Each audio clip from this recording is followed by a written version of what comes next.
બાળમિત્રો, સત્સંગ દીક્ષા અધ્યયન ક્લાસમાં આપ સર્વેનું સ્વાગત છે.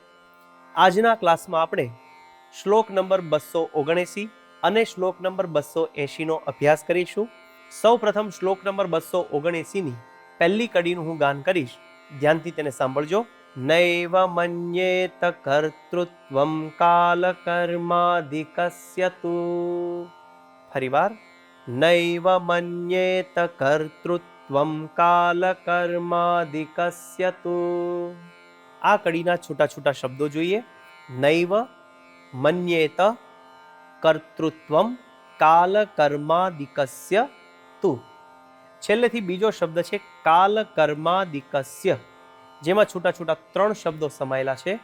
કાલ, કર્મ, આદિકસ્ય, એટલે કે કાળ, કર્મ, આદિનું.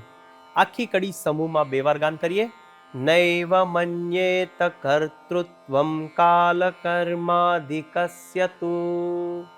ફરીવાર, નૈવ મન્યેત કર્તૃત્વં કાલ કર્માધિકસ્ય તુ. હવે શ્લોકની બીજી કડી જોઈએ, ધ્યાનથી તેને સાંભળજો. મન્યેત સર્વકર્તારમક્ષર પુરુષોત્તમં. ફરીવાર, મન્યેત સર્વકર્તારમક્ષર પુરુષોત્તમં. આ કડીના છૂટા છૂટા શબ્દો જોઈએ. મન્યેત સર્વકર્તારમ અક્ષર પુરુષોત્તમમ. વચ્ચેનો શબ્દ છે સર્વકર્તારમ. બે શબ્દ સમાયેલા છે. સર્વ કર્તારમ એટલે કે સર્વકર્તા.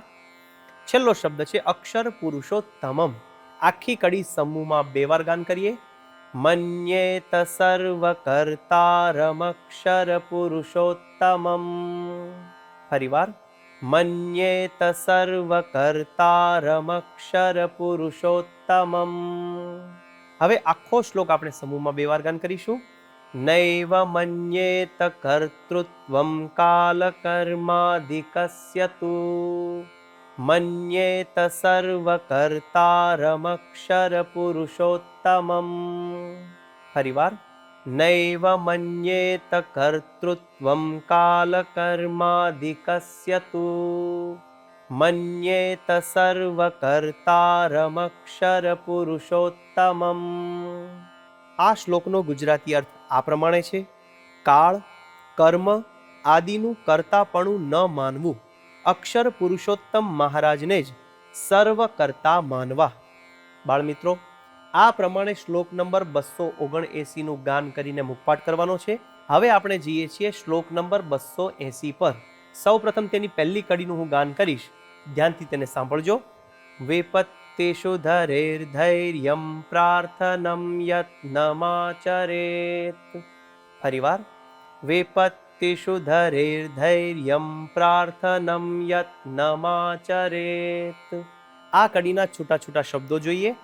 વિપત્તિષુ ધૈર્યમ પ્રાર્થનમ યત્નમાચરેત. વચ્ચે શબ્દ છે ધૈર્યમ, જેમાં છૂટા છૂટા બે શબ્દ સમાયા છે. ધૈર્યમ એટલે કે ધીરજ રાખવાની વાત કરી છે.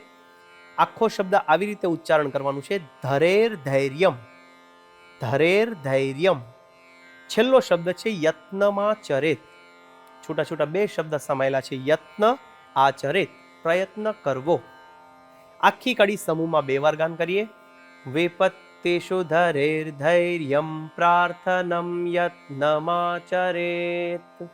ફરીવાર, વિપત્તિષુ ધૈર્યમ પ્રાર્થનમ યત્નમાચરેત.